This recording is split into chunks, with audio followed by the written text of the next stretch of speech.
unutma, senin her şeyin pullara satılır. Mən özümlə bir tutma, nəyim varsa dırnaqla qazıdım. Dönəm mənəm, hərləməm, doğrum tabi deyil zamana. Yenə yeni mərhələ və bir də baxmaram ki arxama. Gözün çıxar kəllərə, mənim ciblərimdə bomba var.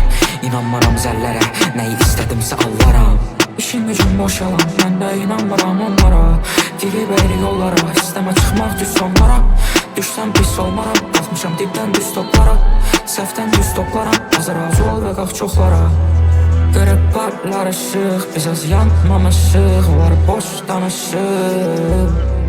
Göydə parlar ışıq, biz az yanmamışıq, onlar boş danışır. Çevirnə banımı sözümdə düzünü deyərəm, lazımı gəlsə də yüzünə. O qədər vaxtımı xərcləmə boş yiyərəm, mənim nə eləyər sevin üzünə. Gözümdən nə qorxu, nə sənin dəyərin, vecimə deyil davay al üstünə şərəfə. Üstündə gözü lazım deyil, qiymət verin mənim azacıq özümə. Günümüz qara, həyatı çevirdim, life is gamble deyib məndə qumara. Yaratdım maraq, Allahı yalandan ibadət, davay əziyyət qullara. Səhnədə indi bax mənim heç söz məndən aladım mallara. Gözüm yumara, sikdir kənara, beynim qumara kimi də ani partlayır sən divara.